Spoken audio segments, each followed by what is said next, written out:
Episode 42. This episode brought to you by reelsandtackle.com, your family-owned online tackle store. Welcome to the Telltale Fisherman podcast, where avid anglers share the story of their best fishing day ever to inspire yours. Now it's time for another epic adventure. So here's your host, John Woodson.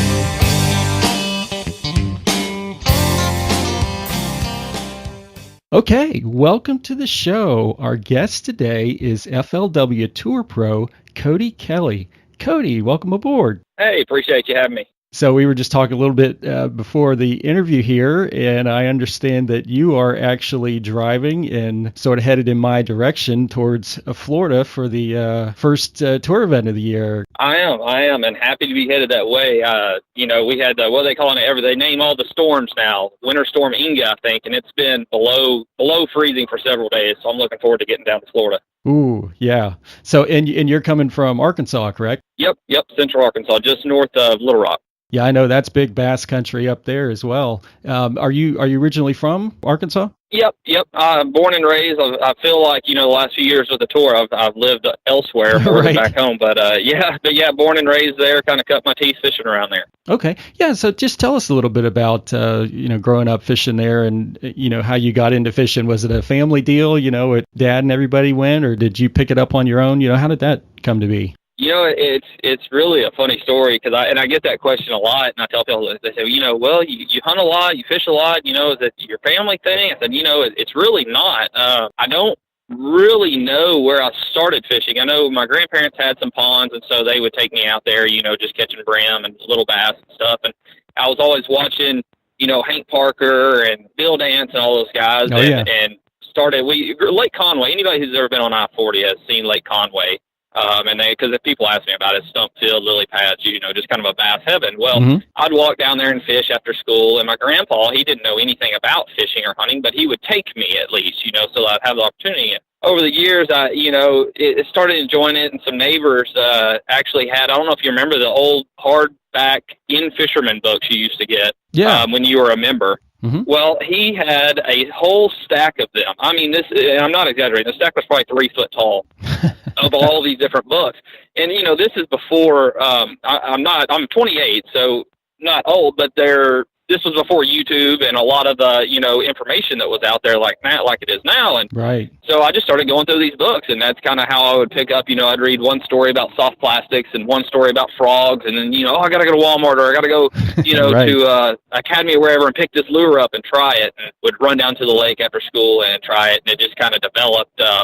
And in high school, my grandfather actually found a deal on it. Was a 86 bass tracker. It actually looked exactly like the new one that just came out, the anniversary edition. Oh, really? And cool. like I said, it was really cool. I actually want to get one of the new ones just for the nostalgia of it. But so he bought that and didn't know anything about fishing. But once again, he would take me. So he'd take me out to the lake and drive me around in it so I could get up and run the trolling motor and everything. And when I got further along in high school, I got my driver's license, a little S10, so I started, I was mobile then. I was big time. Started going around fishing a little bit and started fishing. My first tournaments actually in college was how I got started there, a little fishing team. It was Arkansas Tech up in Russellville, Arkansas, which a lot of people that are fishermen know the lakes, not the city. So it'd be Lake Dardanelle is Russellville, sits right there by it. Yeah, I've heard of that. Yeah. The leads have gone there a few times. The tour's gone there. There's been several Costa series. It's a really, really, probably one of the best fisheries in Arkansas. Okay. And we, I spent a lot of time there in college and finished up my degree. And, when I got out, I started really hammering down. I had to make a decision to fish or get a real job. And I said, I'm going to pursue fishing for a year. And I was working for a landscape company at the time that gave me the time off work for me to chase it. And we've been riding it ever since. I had a good first year, and now I'm driving back down to Florida on my 4th year. Wow. How was it making that transition? Was it pretty hard to keep everything in balance? Yeah, it's first off, I'm sure you've heard this several times. It's the fishing industry is an amazing industry to be in, but it's not what people think it is. It's a lot smaller than people think. And so when I got out of college, I went to school for environmental biology. I always liked outdoors, and that's what I wanted to do. Well, when I got out, I had been fishing some of the larger tournaments, the Codys series. I've been fishing them as a co-angler and fishing the BFLs as a pro or a boater. And I said, I think I've been making a little bit of money, emphasize a little bit. And I got out and I was like, I really want to do this, but I don't know if I can. So I said, I'm going to do it. I'm going to give it 1 year. And I said, I'm going to give myself a year to do it. If not, I'll get a real job. So I said, well, that's what I'm going to do.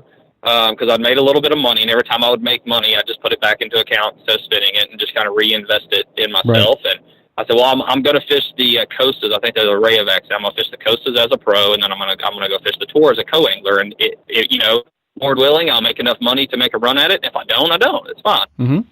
And that year, I mean, I was just extremely blessed, to be honest with you. I made, I think, 3 top 20 cuts on the tour. I won an event, and then I cut checks in 2. Had like a 12th place finish on Grand. Anyway, I was able to make enough money to fund my first year on the pro tour as a professional. And that was really the only reason. There's all different avenues to get to it, but for me, that was my avenue. Was I had to win enough money to be able to fund my first year, because getting sponsorships as a rookie is nearly impossible. Sponsorships that amount to anything, and so it just all worked out, and we've been kind of riding that momentum ever since. Yeah, no, that's awesome. Well, I'd like to talk a little bit about some of the other things you do with some of the other organizations you work with. I know the Special Olympics is a really big deal for you, right? Yeah, it's a Special Olympics Arkansas, and kind of how that got started, it's kind of a good segue from what we were talking about, that first year with sponsorships. We were looking at it, and I said, and I had a few local people that had always helped me out that were getting on the boat and things, but we weren't running a wrap. I had actually traded in a Toyota Tacoma for a 2008, so a 2004 Ford F-150, just for the fact that it had a larger bed that I could sleep in. And could make a little money. And that was another way that I kind of funded the first year. So anyway, we didn't have the sponsorship going, and I'm looking, and I'm like, man, we have this 21-foot boat here that we're fixing to pull all over the country. I just hate to waste that. And so we started thinking, what can we do to give back? I always try to help out wherever I can. And my mom actually had a relationship with the marketing director of Special Olympics Arkansas, and we contacted them, and met with them and say, look, we'd like to donate this space and help, just raise awareness. And so it's just gone from there. And I tell you, working with the athletes, it has honestly been one of the most rewarding things I've ever done in my life. And it's something we're still doing today. We go to the summer games, hang out with the athletes, and it's motivating to me, for sure, to be able to work with them and just be around that, persistence and outlook on life. Oh, yeah, absolutely. Now, have they incorporated fishing into the Special Olympics, or do you help out with events in general, all kinds of stuff? As a national, I can't speak for the national side of it, because who I work with is actually just in Arkansas there. But every state's a little different. It hasn't become like a sanctioned event to where they're going to go to nationals with fishing, but there are some states that do it. Now, I also work with the FLW Foundation, and we put on fishing derbies at it started the first year at just the tour stops. We would put on what we call a unified fishing derby, and that's where, anybody with intellectual disabilities or any of the local youth can come to fish together, because, fishing is such I hate to say universal language, but it is. Anybody can enjoy it. You literally don't have to speak the same language to enjoy it together. And so when we would have a tour stop, we would put one of these on as kind of a community outreach event. And it's just exploded. We started 3 years ago with 6 events. And this year we're looking at having over 25 events, including the Codys series, also all over the nation.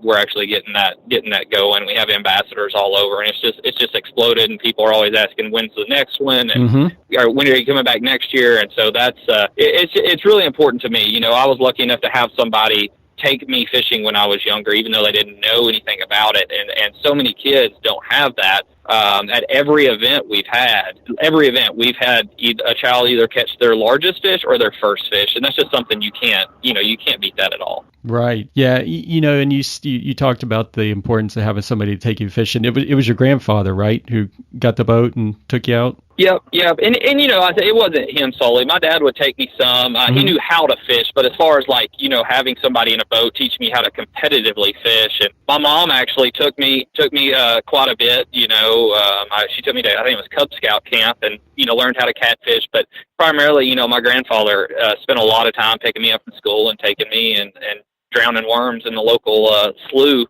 by Lake Conway.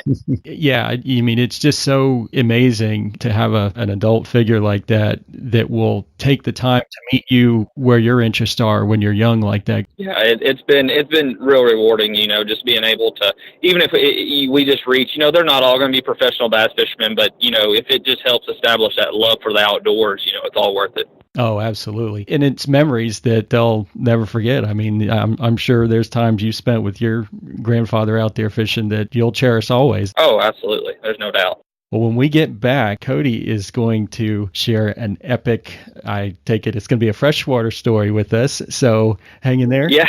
And we'll be right back. Hey guys, I just wanted to say a quick thanks to all of our listeners out there. If you enjoy the show, please take a moment to leave us a 5-star review on Apple Podcasts, Google Play, or Stitcher. It really helps us to spread the word so we can keep bringing you the most epic fishing adventures in the world. Okay, we are back with Cody Kelley and have been talking about some of the awesome stuff he does on the tour to give back.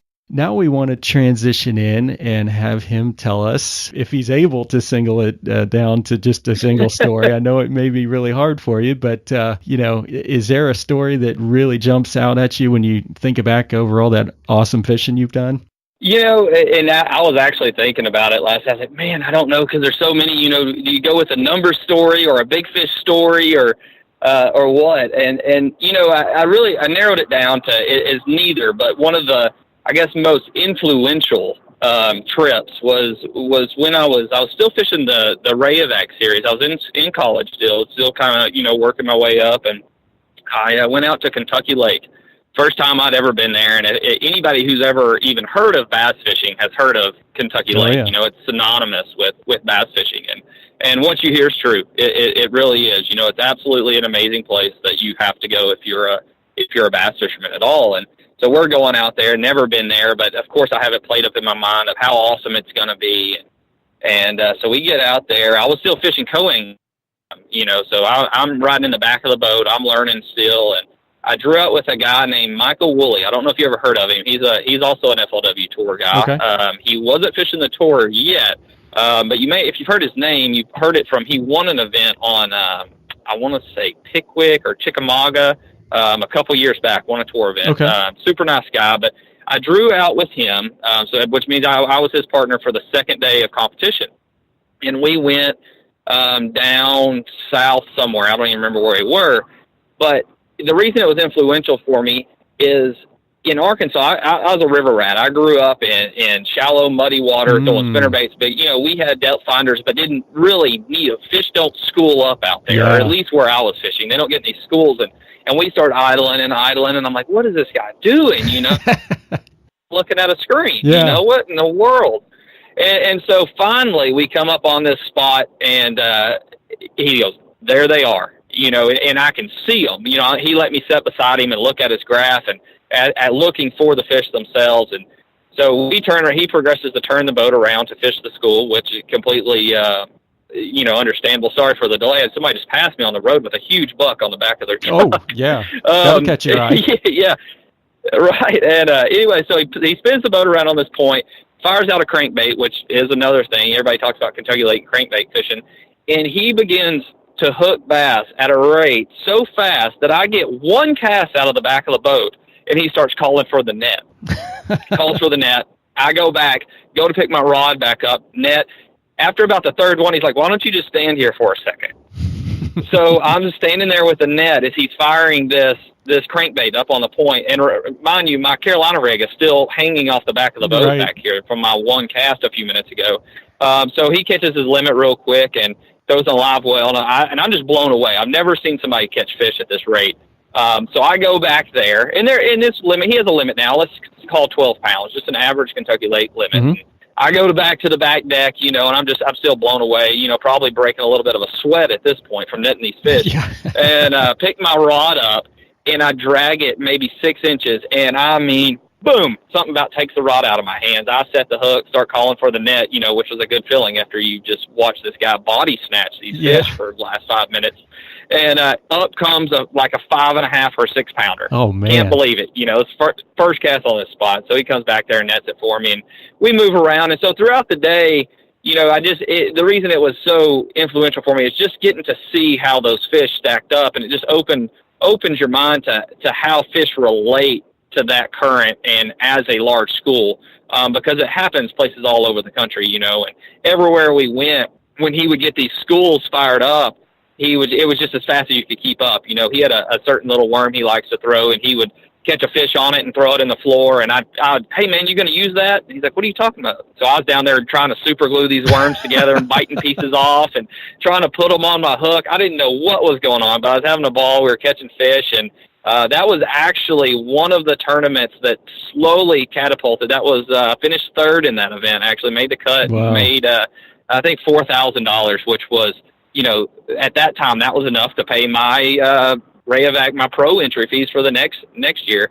And Michael, well, he's just such a nice guy. He just explained everything to me that was going on. And Kentucky Lake, it's almost like Florida fishing down there. It can take a lot to figure out. Yeah.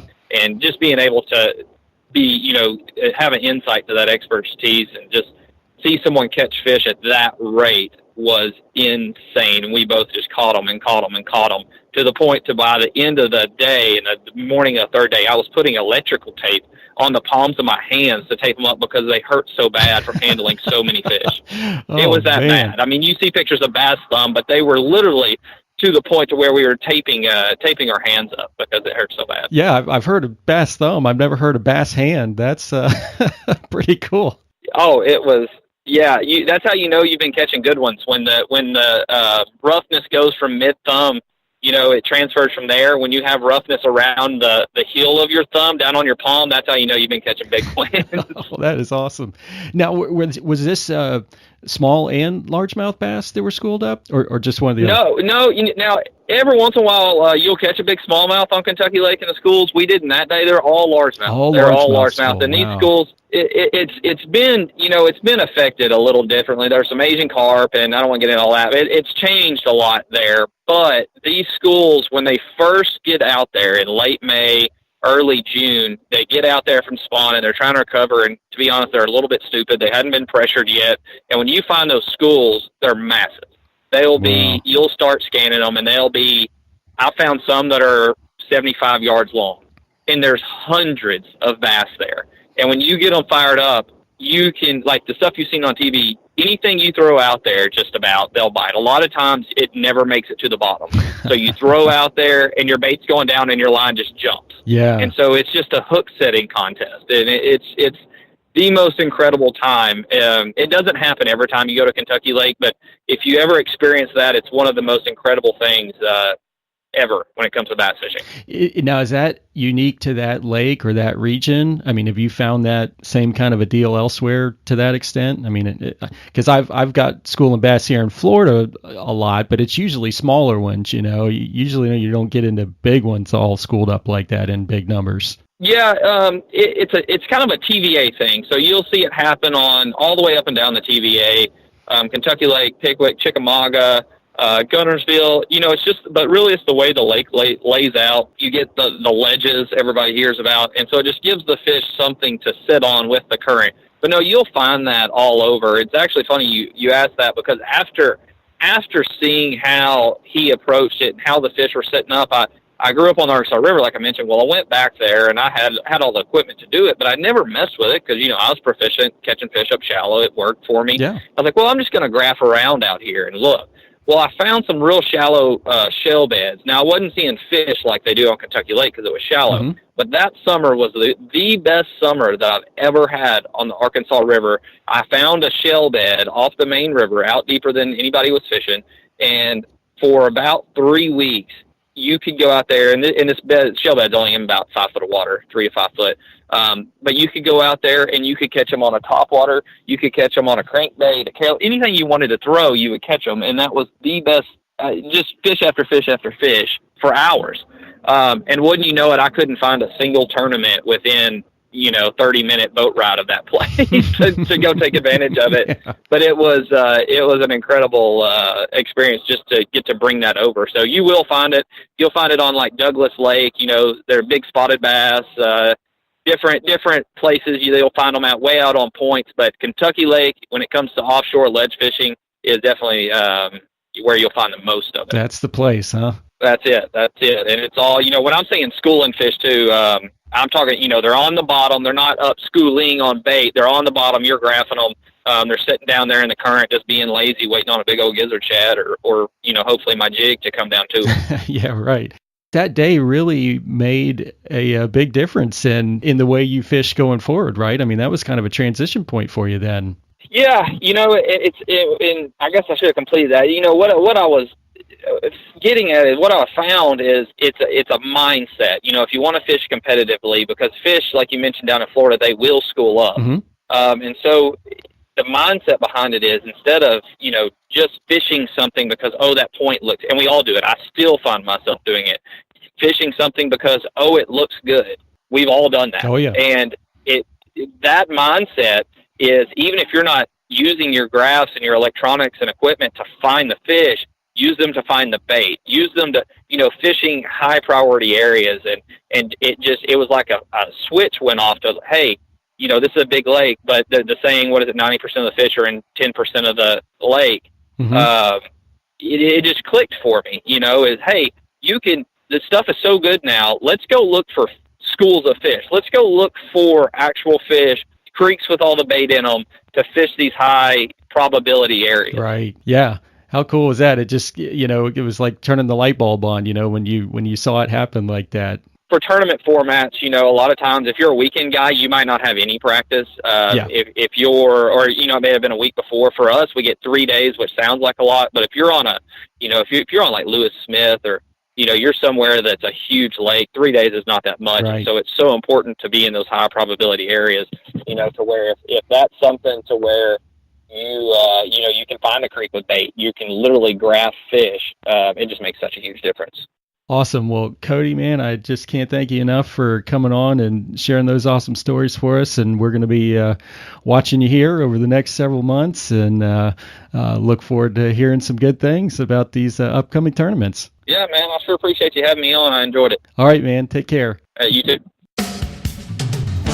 Oh, man, if that wasn't awesome enough, coming soon, we're going to drop a special bonus episode where Cody is going to tell us about the day he caught his personal best largemouth bass. Just follow us on Instagram or Facebook at Telltale Fisherman for all the details. This has been the Telltale Fisherman podcast.